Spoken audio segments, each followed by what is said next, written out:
NA की तैयारी कर रहे हैं, उनका एग्ज़ाम अगले महीने लगा हुआ, तो मैं आपको एनए के एग्ज़ाम में आए हुए सारे क्वेश्चन सॉल्व करा दूँगा। मैं आपको 1200 से ज़्यादा क्वेश्चन सॉल्व कराऊँगा। इसका फ़ायदा आपको यह मिलेगा, आप जब एग्ज़ाम देने जाएँगे, वहाँ पे आपका जो साइंस का और जीके का कोई भी क्वेश्चन आपके एग्ज़ाम से बाहर नहीं जाने वाला है। बस आपको ये सारे क्वेश्चन नोट करते जाना है और जब भी एग्ज़ाम आपको देने जाना है, ये सारे क्वेश्चनों को एक बार रिवीज़न कर लेना है आपको। वहीं दोस्तों ये पार्ट 11 है, अगर आपने पहले वाले पार्ट नहीं देखे हैं तो प्लेलिस्ट में जाकर पहले वाले पार्ट आप वहाँ पे देख सकते हैं। वही स्टार्ट करते हैं और आपको सॉल्व कराते हैं एनए के एग्ज़ाम में आए हुए क्वेश्चनों को।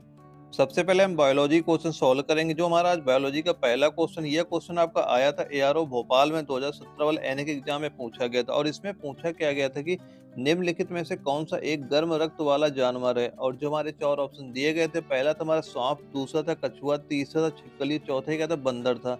तो इसका सही आंसर कितना हो जाएगा? इसमें जिन भाइयों का आंसर निकल के आ रहा है ऑप्शन नंबर डी, उनका बिल्कुल सही आंसर हो जाएगा। यानी कि एक गर्म रक्त वाला जानवर कौन-सा हो जाएगा? वह हो जाएगा हमारा बंदर हो जाएगा। यानी ऑप्शन नंबर डी आपका बिल्कुल सही आंसर इसका हो जाएगा। और उसके बाद जो हमारा अगला क्वेश्चन है, क्वेश्चन नंबर 2 है। इसमें हमसे पूछा गया था कि निम्नलिखित में से कौन-सा उत्सर्जन अंग नहीं है? और यह क्वेश्चन आपका एआरओ मऊ में 2016 वाले एनए के एग्जाम में पूछा गया था और हमारे जो 4 ऑप्शन दिए गए थे, पहला था हमारा गुर्दे, दूसरा था कलेजा, तीसरा था फेफड़े, चौथा था हमारा प्लीहा। तो इसका सही आंसर कितना हो जाएगा? इसमें जिन भाइयों का आंसर निकल के आ रहा है ऑप्शन नंबर डी, उनका बिल्कुल सही आंसर हो जाएगा।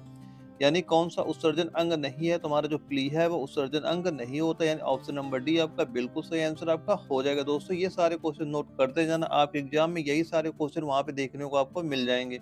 और उसके बाद जो हमारा अगला क्वेश्चन था, क्वेश्चन नंबर 3 था। इसमें हमसे पूछा गया था कि रक्त समूह की खोज किसने की थी? और यह क्वेश्चन आपका एआरओ नागपुर में 2018 वाले एनए के एग्जाम में पूछा गया था और जो हमारे 4 ऑप्शन दिए गए थे, पहला था हमारा अलेक्जेंडर, दूसरा था हमारा विलियम हार्वे, तीसरा था हमारा लैंडस्टीनर और चौथा क्या था हमारा पालो था।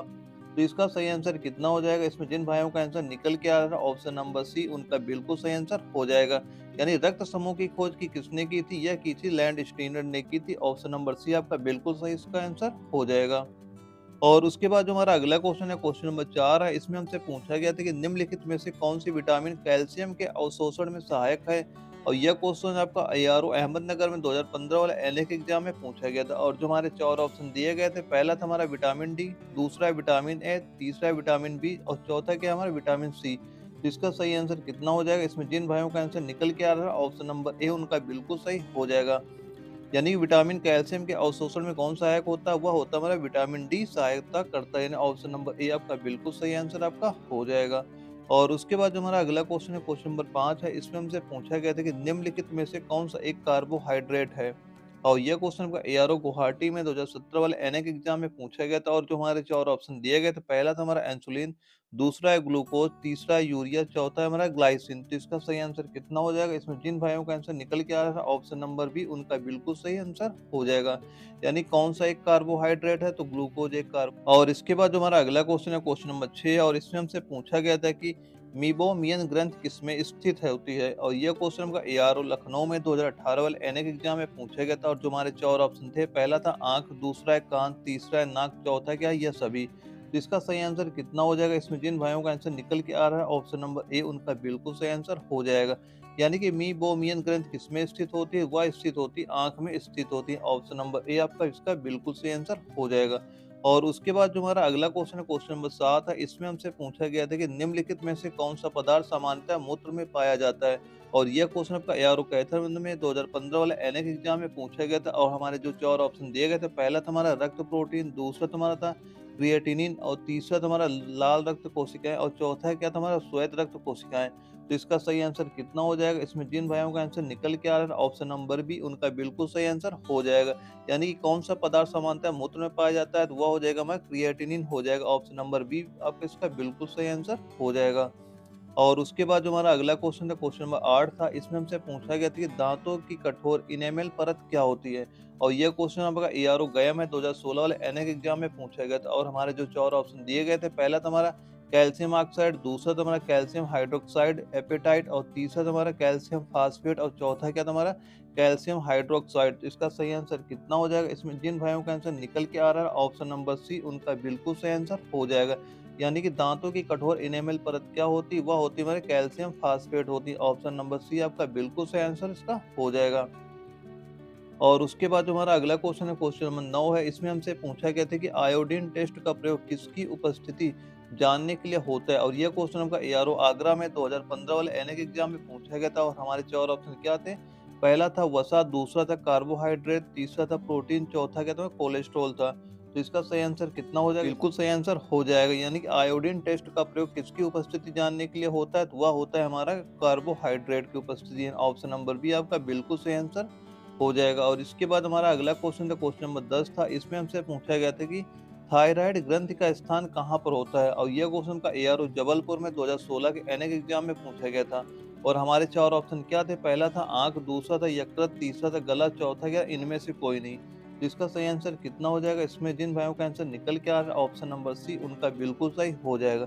यानी थायराइड ग्रंथि का स्थान कहाँ पर है? यह स्थान कहाँ पर है? यह गला पे होता है। यानी कि ऑप्शन नंबर सी आपका बिल्कुल सही आंसर इसका हो जाएगा। और जो भाई आर्मी एनए के नोट्स लेना चाहते हैं और उनका एग्जाम बहुत पास आ गया और इतना टाइम बिल्कुल नहीं बचा है कि वो नोट्स बना सके, तो दोस्तों यह नोट्स उनके लिए बहुत ही जरूरी है। हम आपको इस नोट्स में बायोलॉजी के, केमिस्ट्री के, फिजिक्स के और जीके जीएस के इन सभी के एनए के एग्जाम में आए हुए सभी के 1,000 क्वेश्चन से ज्यादा आपको प्रोवाइड कराएंगे। और सभी सब्जेक्ट के नोट्स यानी जैसे बायोलॉजी हो गया, हमारा केमिस्ट्री हो गया, मैथ हो गया, इन सभी के नोट्स आपको हैंड राइटिंग में प्रोवाइड करा दूंगा। वहीं दोस्तों अगर आप ये नोट्स तैयार कर लेते हैं तो आप 40 से ज्यादा क्वेश्चन बहुत ही आसानी से कर सकते हैं। तो देर किस बात की, दिए गए व्हाट्सएप नंबर पर अभी संपर्क करें। वहीं दोस्तों आशा करता हूँ आपने बायोलॉजी के 10 क्वेश्चन नोट कर लिए होंगे दोस्तों। इसके बाद आपको केमिस्ट्री के 10 क्वेश्चन नोट करा रहा हूँ जो कि आपके आर्मी एनए के एग्जाम में पूछे गए। दोस्तों ये सारे क्वेश्चन नोट कर लेना, आप एग्जाम में यही सारे क्वेश्चन आपको भी देखने को वहाँ पे मिल जाएंगे। और जो हमारे केमिस्ट्री का पहला क्वेश्चन है इसमें हमसे पूछा गया था कि सूर्यास्त के बाद भी पृथ्वी की सतह के निकट वायु किस कारण ऊष्मा प्राप्त करते हैं? और यह क्वेश्चन आपका एआरओ लखनऊ में 2018 वाले एनए के एग्जाम में पूछा गया था। और हमारे 4 ऑप्शन क्या थे? पहला था हमारा स्थलीय विकिरण, दूसरा था हमारा संवहन, तीसरा था सूर्यातपन और चौथा क्या था? चालन। तो इसका सही आंसर कितना हो जाएगा? इसमें जिन भाइयों का आंसर निकल के आ रहा है ऑप्शन नंबर ए उनका बिल्कुल सही आंसर हो जाएगा। सूर्यास्त के बाद भी पृथ्वी की सतह के निकट वायु किस कार्य से ऊष्मा प्राप्त करती है? वह प्राप्त करती है स्थलीय विकिरण के कारण। ऑप्शन नंबर ए आपका बिल्कुल सही आंसर आपका हो जाएगा।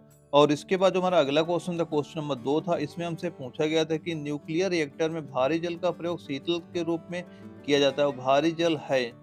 और जो हमारे 4 ऑप्शन दिए गए थे, पहला था हमारा खनिज समृद्ध जल होता है, दूसरा था हमारा ओजोनीकृत जल होता है, तीसरा था हमारा भारी धातु के खनिजों से युक्त जल होता है और चौथा क्या था? हमारा हाइड्रोजन के भारी आइसोटोप से युक्त जल होता है। तो इसका सही आंसर कितना हो जाएगा? इसमें जिन भाइयों का आंसर निकल के आ रहा है ऑप्शन नंबर डी उनका बिल्कुल सही आंसर हो जाएगा। यानी कि हाइड्रोजन के भारी आइसोटोप से युक्त जल होता है। यानी ऑप्शन नंबर डी आपका बिल्कुल सही आंसर हो जाएगा। और इसके बाद जो हमारा अगला क्वेश्चन था, क्वेश्चन नंबर 3 था। इसमें हमसे पूछा गया था कि यूरेनियम 92-238 परमाणु में कितने न्यूट्रॉन होते हैं? और जो हमारे 4 ऑप्शन दिए गए थे, पहला था हमारा 330, दूसरा था हमारा 238, तीसरा था हमारा 140 और चौथा क्या था हमारा 92 था। तो इसका सही आंसर कितना हो जाएगा? अगर हमें न्यूट्रॉन निकालने होते सीधा क्या करेंगे हम? 238 में आप इसमें 92 घटा देंगे तो आपका सही आंसर आ जाएगा। घटाओगे कितना आएगा? आपको 146 आ जाएगा। यानी कि ऑप्शन नंबर सी आपका बिल्कुल सही आंसर आपका हो जाएगा। यानी यूरेनियम 92-238 में न्यूट्रॉन कितने हो जाएंगे? तो हमारे न्यूट्रॉन हो जाएंगे 146 हमारे न्यूट्रॉन हो जाएंगे। और उसके बाद जो हमारा अगला क्वेश्चन था, क्वेश्चन नंबर 4 था। इसमें हमसे पूछा गया था सितारों में ऊर्जा का अच्छा स्रोत का कारण क्या है? और जो हमारे 4 ऑप्शन दिए गए थे, पहला क्या था हमारा? रेडियोधर्मी तत्वों का अच्छा है, दूसरा था हमारा हाइड्रोजन के हीलियम में परिवर्तन और तीसरा था हमारा अतिरिक्त ऑक्सीजन और चौथा क्या था हमारा? हीलियम का हाइड्रोजन में परिवर्तन। तो इसका सही आंसर कितना हो जाएगा? इसमें जिन भाइयों का आंसर निकल के आ रहा है ऑप्शन नंबर बी उनका बिल्कुल सही आंसर हो जाएगा। यानी सितारों में ऊर्जा का अच्छा स्रोत का कारण क्या होता है? तो वह हो जाएगा हमारा हाइड्रोजन का हीलियम में परिवर्तन। ऑप्शन नंबर बी आपका बिल्कुल सही आंसर हो जाएगा। और इसके बाद जो हमारा अगला क्वेश्चन है, क्वेश्चन नंबर 5 है। इसमें हमसे पूछा गया था कि किसी अभिक्रिया में एक उत्प्रेरक का कार्य क्या होता है? और यह क्वेश्चन आपका एआरओ उधमपुर में 2018 वाले एनए के एग्जाम में पूछा गया था। और जो हमारे 4 ऑप्शन थे, पहला था हमारा रासायनिक अभिक्रिया को धीमी करना और दूसरा तुम्हारा एक उत्प्रेरक कुछ नहीं बल्कि उस अभिक्रिया का एक अंतिम उत्पाद होता है और तीसरा तुम्हारा रासायनिक अभिक्रिया की गति को बढ़ाता है और चौथा क्या तुम्हारा यह अभिक्रिया की दर में परिवर्तन नहीं करता है। तो इसका सही आंसर कितना हो जाएगा? इसमें जिन भाइयों का आंसर आ रहा है ऑप्शन नंबर सी उनका बिल्कुल सही आंसर हो जाएगा। यानी किसी अभिक्रिया में एक उत्प्रेरक का कार्य क्या होता है? तो इसका जो कार्य होता है वह रासायनिक अभिक्रिया की गति को बढ़ाना होता है। यानी ऑप्शन नंबर सी आपका बिल्कुल सही आंसर आपका हो जाएगा। और इसके बाद जो हमारा अगला क्वेश्चन था, क्वेश्चन नंबर 6 था। इसमें हमसे पूछा गया था कि सोडियम थायोसल्फेट का उपयोग फोटोग्राफी में किस कारण से होता है? और यह क्वेश्चन आपका एआरओ लखनऊ में 2016 वाले एनए के एग्जाम में पूछा गया था। और हमारे 4 ऑप्शन क्या थे? पहला था हमारा प्रकाश के साथ अब प्रतिक्रिया, दूसरा तुम्हारा ऑक्सीकरण की प्रवृत्ति और तीसरा तुम्हारा रंग बनाने की क्षमता और चौथा क्या था व्यवहार कम करना। तो इसका सही आंसर कितना हो जाएगा? इसमें जिन भाइयों का आंसर निकल के आ रहा है ऑप्शन नंबर सी उनका बिल्कुल सही आंसर हो जाएगा। यानी सोडियम थायोसल्फेट का उपयोग फोटोग्राफी में किस कारण से होता है? तो इसका उपयोग होता है रंग बनाने की क्षमता के कारण से होता है। यानी ऑप्शन नंबर सी आपका इसका बिल्कुल सही आंसर हो जाएगा। और इसके बाद जो हमारा अगला क्वेश्चन था, क्वेश्चन नंबर 7 था, इसमें हमसे पूछा गया था कि वाशिंग सोडा का रासायनिक तौर पर क्या कहा जाता है? और यह क्वेश्चन आपका एआरओ बनारस में 2015 वाले एनएक एग्जाम में पूछा गया था। और हमारे जो 4 ऑप्शन दिए गए थे, पहला था हमारा सोडियम क्लोराइड, दूसरा तुम्हारा सोडियम कार्बोनेट, तीसरा तुम्हारा सोडियम हाइड्रोक्साइड और चौथा क्या था पोटेशियम नाइट्रेट। तो इसका सही आंसर कितना हो जाएगा? इसमें जिन भाइयों का आंसर निकल के आ रहा है ऑप्शन नंबर बी उनका बिल्कुल सही हो जाएगा। यानी वॉशिंग सोडा का रासायनिक तौर पर क्या कहा जाता है? तो उसे कहा जाता है सोडियम कार्बोनेट कहा जाता है। यानी ऑप्शन नंबर बी आपका बिल्कुल सही आंसर हो जाएगा। और इसके बाद जो हमारा अगला क्वेश्चन था, क्वेश्चन नंबर 8 था, इसमें हमसे पूछा गया था कि बिना बुझा हुआ चूना का रासायनिक नाम क्या है? और यह क्वेश्चन आपका एआरओ मेरठ में 2016 वाले एनएक एग्जाम में पूछा गया था। और हमारे जो 4 ऑप्शन दिए गए थे, पहला था हमारा कैल्शियम हाइड्रोक्साइड, दूसरा था हमारा कैल्शियम सल्फेट, तीसरा था हमारा कैल्शियम कार्बोनेट और चौथा क्या था हमारा कैल्शियम ऑक्साइड था। तो इसका सही आंसर कितना हो जाएगा? इसमें जिन भाइयों का आंसर निकल के आ रहा है ऑप्शन नंबर डी उनका बिल्कुल सही हो जाएगा। यानी बिना बुझा हुआ चूना का रासायनिक नाम क्या हो जाएगा? वह हो जाएगा हमारा कैल्शियम ऑक्साइड हो जाएगा। ऑप्शन नंबर डी आपका बिल्कुल सही हो जाएगा। और इसके बाद हमारा अगला क्वेश्चन था, क्वेश्चन नंबर 9 था, इसमें हमसे पूछा गया था कि जल गैस किसका संयोजन है? और जो हमारे 4 ऑप्शन दिए गए थे, पहला था हमारा CO प्लस H2 का, दूसरा था C2 और O2 का, तीसरा था हमारा CO प्लस Na2 का और चौथा क्या था C और CO3 का। तो इसका सही आंसर कितना हो जाएगा? यानी जल किसका संयोजन होता है? इसमें जिन भाइयों का आंसर निकल के आ रहा है ऑप्शन नंबर ए उनका बिल्कुल सही हो जाएगा। यानी जल किसका संयोजन होता है? तो जल होता है CO और H2 का संयोजन होता है। यानी ऑप्शन नंबर ए आपका बिल्कुल सही इसका हो जाएगा। और इसके बाद जो हमारा अगला क्वेश्चन आता है, क्वेश्चन नंबर 10 आता है, इसमें हमसे पूछा गया था कि रक्तस्राव को रोकने के लिए आमतौर पर किस एल्यूमीनियम लवण का प्रयोग किया जाता है? और यह क्वेश्चन आपका एआरओ लखनऊ में 2017 वाले एनएक एग्जाम में पूछा गया था। और जो हमारे 4 ऑप्शन दिए गए थे, पहला था हमारा एल्यूमीनियम सल्फेट था, दूसरा था हमारा एल्यूमीनियम नाइट्रेट था और तीसरा क्या था हमारा एल्यूमीनियम क्लोराइड था और चौथा क्या था पोटास एलम था। तो इसका सही आंसर कितना हो जाएगा? इसमें जिन भाइयों का आंसर निकल के आ रहा है ऑप्शन नंबर ए उनका बिल्कुल सही हो जाएगा। यानी कि रक्तस्राव को रोकने के लिए आमतौर पर किस एल्यूमीनियम लवण का प्रयोग किया जाता है? तो एल्यूमीनियम सल्फेट का प्रयोग किया जाता है। ऑप्शन नंबर ए आपका बिल्कुल सही आंसर हो जाएगा। वहीं दोस्तों आशा करता हूँ आपने केमिस्ट्री के भी ये 10 क्वेश्चन नोट कर लिए होंगे दोस्तों। इसके बाद आपको फिजिक्स के 10 क्वेश्चन नोट कराऊंगे दोस्तों। ये भी क्वेश्चन आप नोट करते रहना, आपके एग्जाम में इसी से क्वेश्चन आएंगे, इससे कोई भी बाहर क्वेश्चन आपका नहीं जाने वाला है। और जो हमारा फिजिक्स का पहला क्वेश्चन है, इसमें हमसे पूछा गया था कि दीर्घ दृष्टि वाले व्यक्ति के लिए निकट बिंदु होता है। और यह क्वेश्चन आपका एआरओ अमेठी में 2015 वाले एनएक एग्जाम में पूछा गया था। और हमारे जो 4 ऑप्शन दिए गए थे, पहला था हमारा 25 सेंटीमीटर से अधिक, दूसरा था हमारा 50 सेंटीमीटर से अधिक, तीसरा था हमारा 25 सेंटीमीटर से कम और चौथा क्या था अनंत था। तो इसका सही आंसर कितना हो जाएगा? यानी इसमें जिन भाइयों का आंसर निकल के आ रहा है ऑप्शन नंबर डी उनका बिल्कुल सही हो जाएगा। यानी कि दीर्घ दृष्टि वाले व्यक्ति के लिए निकट बिंदु होता है तो वह होता है अनंत होता है। यानी ऑप्शन नंबर डी आपका बिल्कुल सही आंसर इसका हो जाएगा। और इसके बाद जो हमारा अगला क्वेश्चन है, क्वेश्चन नंबर 2 है, इसमें हमसे पूछा गया था कि ग्रहण किस प्रकाश की परिघटना के कारण लगते हैं? और ये क्वेश्चन का एआरओ नागपुर में 2011 वाले एनएक एग्जाम में पूछा गया था। और जो हमारे 4 ऑप्शन दिए गए थे, पहला था हमारा विवर्तन, दूसरा था परावर्तन, तीसरा था हमारा ऋजु रेखीय संचरण और चौथा क्या था अपवर्तन था। तो इसका सही आंसर कितना हो जाएगा? इसमें जिन भाइयों का आंसर निकल के आ रहा है ऑप्शन नंबर ए उनका बिल्कुल सही हो जाएगा। यानी ग्रहण किस प्रकाशीय परिघटना के कारण लगता है? वह हो लगता है विवर्तन के कारण। ऑप्शन नंबर ए आपका बिल्कुल सही हो जाएगा। और इसके बाद जो हमारा अगला क्वेश्चन था, क्वेश्चन नंबर 3 था, इसमें हमसे पूछा गया था कि कोई पिंड ऊष्मा का सबसे अधिक अवशोषण करता है जब वह। और यह क्वेश्चन आपका एआरओ भोपाल में 2015 वाले एनएक एग्जाम में पूछा गया था। और हमारे 4 ऑप्शन क्या थे? पहला था सफेद और खुदरा हो, दूसरा हो काला और खुदरा हो और तीसरा क्या था सफेद और चिकना हो, चौथा क्या था काला और मसरण हो। और इसका सही आंसर कितना हो जाएगा? इसमें जिन भाइयों का आंसर निकल के आ रहा है ऑप्शन नंबर बी उनका बिल्कुल सही आंसर हो जाएगा। यानी कोई पिंड ऊष्मा का सबसे अधिक अवशोषण कब करता है? जब वह काला हो और खुदरा हो। यानी ऑप्शन नंबर बी आपका बिल्कुल सही आंसर हो जाएगा। और इसके बाद जो हमारा अगला क्वेश्चन है, क्वेश्चन नंबर 4 है, इसमें हमसे पूछा गया था कि हजामत का शीशा कौन सा है?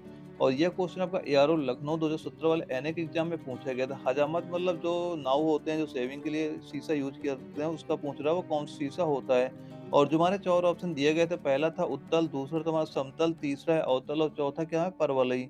तो इसका सही आंसर कितना हो जाएगा? इसमें जिन भाइयों का आंसर निकल के आ रहा है ऑप्शन नंबर सी उनका बिल्कुल सही आंसर हो जाएगा। यानी हजामत का शीशा कौन-सा होता है? वह होता है हमारा अवतल होते हैं। ऑप्शन नंबर सी आपका बिल्कुल सही आंसर इसका हो जाएगा।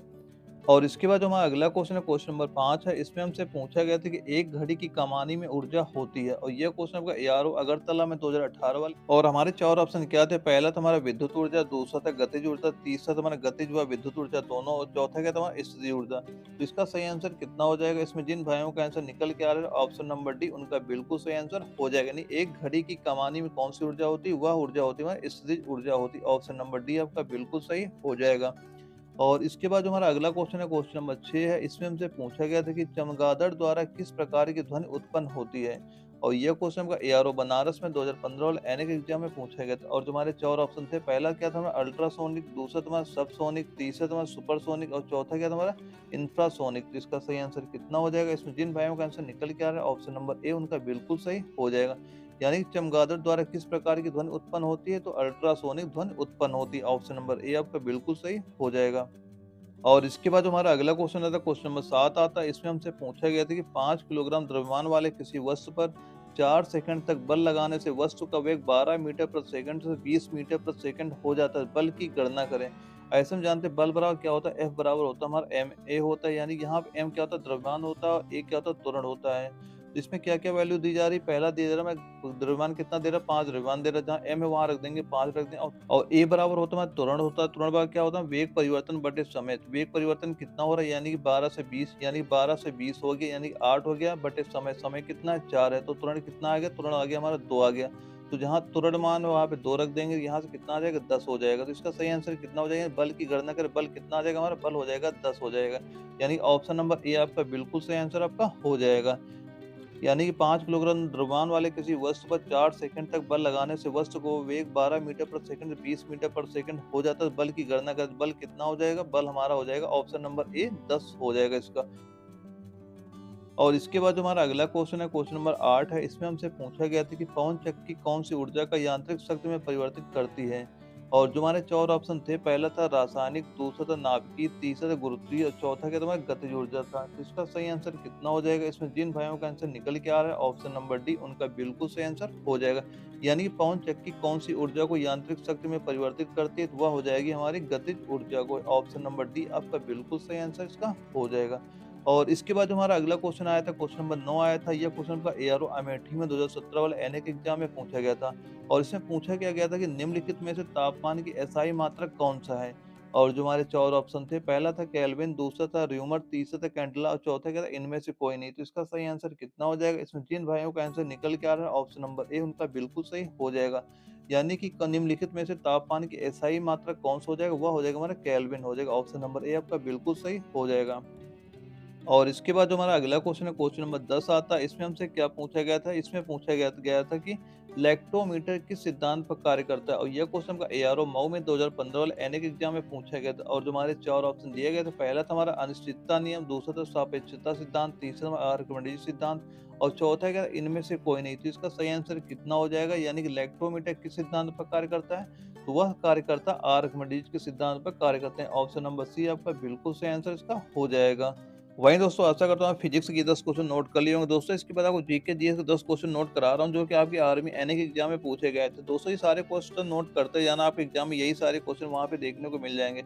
और जो हमारा जीएस का पहला क्वेश्चन है, ये क्वेश्चन हमारा पूछा गया था एआरओ ग्वालियर में 2017 वाले एनए के एग्जाम में आया था। इसमें पूछा क्या गया था? चिपको आंदोलन किस राज्य से संबंधित है? और हमारे 4 ऑप्शन थे, पहला था पंजाब, दूसरा हरियाणा, तीसरा राजस्थान, चौथा क्या उत्तराखंड है। तो इसका सही आंसर क्या हो जाएगा? चिपको आंदोलन किस राज्य से संबंधित? हुआ हो जाएगा हमारा उत्तराखंड राज्य, यानी ऑप्शन नंबर डी आपका बिल्कुल सही आंसर हो जाएगा। और इसके बाद जो हमारा अगला क्वेश्चन है, क्वेश्चन नंबर 2 है। इसमें हमसे पूछा गया था कि भारत में राष्ट्रीय आय का आकलन पहली बार किसने किया था? और यह क्वेश्चन का एआरओ लखनऊ में 2018 वाले एनए के एग्जाम में पूछा गया। तो हमारे 4 ऑप्शन क्या थे? पहला था हमारा महात्मा गांधी, दूसरा था हमारा दादा भाई नौरोजी, और तीसरा था सुभाष चंद्र बोस, और चौथा क्या था? मोतीलाल नेहरू। जिसका सही आंसर कितना हो जाएगा? इसमें जिन भाइयों का आंसर निकल के आ रहा है ऑप्शन नंबर बी उनका बिल्कुल सही हो जाएगा। यानी भारत में राष्ट्रीय आय का आकलन पहली बार किसने किया था? किसने किया था? दादा भाई नौरोजी ने किया था। ऑप्शन नंबर बी आपका बिल्कुल सही हो जाएगा। और इसके बाद जो अगला क्वेश्चन था, क्वेश्चन नंबर 3 था, इसमें हमसे पूछा गया कि भारतीय मानक समय का देशांतर रेखा कहाँ से गुजरती है? और ये क्वेश्चन आपका एआरओ जबलपुर में 2015 वाले एनएक एग्जाम में पूछा गया। तो हमारे 4 ऑप्शन क्या थे? पहला था सूरत, दूसरा था नई दिल्ली, तीसरा इलाहाबाद, चौथा क्या था? लखनऊ था। तो इसका सही आंसर कितना हो जाएगा? जिन भाइयों का आंसर निकल के आ रहा है, ऑप्शन नंबर सी उनका बिल्कुल सही हो जाएगा। यानी भारतीय मानक समय का देशांतर रेखा कहाँ से गुजरती है? वह गुजरती है इलाहाबाद से गुजरती है। ऑप्शन नंबर सी आपका बिल्कुल सही हो जाएगा। और इसके बाद जो हमारा अगला क्वेश्चन था, क्वेश्चन नंबर 4 था, इसमें हमसे पूछा गया था कि भू प्रॉपर्टी में अभ्रक कितने प्रतिशत पाया जाता है? और हमारे जो 4 ऑप्शन दिए गए थे, पहला था हमारा 10%, दूसरा था 5%, तीसरा 20%, चौथा क्या है? 50%। तो इसका सही आंसर कितना हो जाएगा? इसमें जिन भाइयों का आंसर निकल के आ रहा है, ऑप्शन नंबर बी उनका बिल्कुल सही हो जाएगा। यानी भू प्रॉपर्टी में अभ्रक कितने प्रतिशत पाया जाता है? तो 5% पाया जाता है। और इसके बाद हमारा अगला क्वेश्चन था, क्वेश्चन नंबर 5 था, इसमें हमसे पूछा गया था कि सतीश धवन अंतरिक्ष केंद्र कहाँ पर स्थित है? और यह क्वेश्चन का एआरओ भोपाल में 2017 वाले एनएक एग्जाम में पूछा गया था। और हमारे 4 ऑप्शन क्या थे? पहला था जम्मू कश्मीर, दूसरा था मध्य प्रदेश, तीसरा था राजस्थान, चौथा क्या था? आंध्र प्रदेश था। तो इसका सही आंसर कितना हो जाएगा? इसमें जिन भाइयों का आंसर निकल के आ रहा है, ऑप्शन नंबर डी उनका बिल्कुल सही आंसर हो जाएगा। यानी कि सतीश धवन अंतरिक्ष केंद्र कहाँ पर स्थित है? यह स्थित है आंध्र प्रदेश में स्थित है। ऑप्शन नंबर डी आपका बिल्कुल सही आंसर इसका हो जाएगा। और इसके बाद जो हमारा अगला क्वेश्चन था, क्वेश्चन नंबर 6 था, इसमें हमसे पूछा गया था कि स्वतंत्र भारत के पहले विदेश मंत्री कौन थे? और यह क्वेश्चन आपका एआरओ धनबाद में 2018 वाले एनएक एग्जाम में पूछा गया था। हमारे जो 4 ऑप्शन थे, पहला था जवाहरलाल नेहरू, दूसरा था मोहम्मद इकबाल, और तीसरा क्या था? सुभाष चंद्र बोस, और चौथा क्या था? हमारा सरोजिनी नायडू। तो इसका सही आंसर कितना हो जाएगा? इसमें जिन भाइयों का आंसर निकल के आ रहा है, ऑप्शन नंबर ए उनका बिल्कुल सही आंसर हो जाएगा। यानी कि स्वतंत्र भारत के पहले विदेश मंत्री कौन थे? तो वो हो जाएंगे जवाहरलाल नेहरू। यानी ऑप्शन नंबर ए आपका बिल्कुल सही आंसर हो जाएगा। और इसके बाद जो हमारा अगला क्वेश्चन है, क्वेश्चन नंबर 7 था, इसमें हमसे पूछा गया था कि सबसे बड़ी माजुली द्वीप किस नदी में है? और यह क्वेश्चन आपका एआरओ गया में 2016 वाले एनएक एग्जाम में पूछा गया था। और हमारे 4 ऑप्शन क्या थे? पहला था माही नदी, दूसरा था जंबो नदी, तीसरा था सिंगापुर नदी, और चौथा क्या था? ब्रह्मपुत्र नदी। तो इसका सही आंसर कितना हो जाएगा? इसमें जिन भाइयों का आंसर निकल के आ रहा है, ऑप्शन नंबर डी उनका बिल्कुल सही आंसर हो जाएगा।